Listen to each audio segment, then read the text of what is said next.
बारामती इथे आजपासून कृषी विज्ञान केंद्रात कृषी प्रदर्शनाचं आयोजन करण्यात आलंय। या प्रदर्शनानिमित्त शरद पवार आणि अजित पवार यांच्यासह पवार कुटुंबातले इतर सदस्य उपस्थित होते। कुलगुरू काशीनाथ खर्चे यांनी या प्रदर्शनाचं उद्घाटन केलं। शेतकरी बांधवांच्या फायद्यासाठी अनेक गोष्टी या प्रदर्शनात आहेत असं अजित पवार यावेळी म्हणाले। हे प्रदर्शन कृषी क्षेत्राला नव्या विकासाची दिशा दाखवणारं महत्त्वाचं पाऊल असल्याचं सांगत त्याचा लाभ घेण्याचं आवाहन अजित पवार यांनी केलं।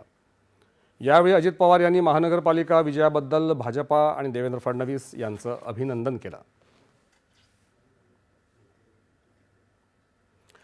जिल्हा परिषद तसंच पंचायत समितीच्या आगामी निवडणुका दोन्ही राष्ट्रवादी काँग्रेस एकत्रित लढणार अशी माहिती राष्ट्रवादी काँग्रेस शरद पवार पक्षाचे नेते शशिकांत शिंदे यांनी आज पुण्यात दिली। शशिकांत शिंदे यांनी आज शरद पवार यांची बारामती इथे त्यांच्या निवासस्थानी भेट घेतली। या बैठकीला अजित पवार, सुप्रिया सुळे, रोहित पवार, जयंत पाटील आणि दत्तात्रय भरणे उपस्थित होते। जिल्हा परिषद आणि पंचायत समितीकरता 5 फेब्रुवारी रोजी मतदान होणार आहे। त्यामध्ये 12 जिल्हा परिषदांमध्ये एकत्रित निवडणूक लढवली जाईल असं शिंदे यांनी सांगितलं।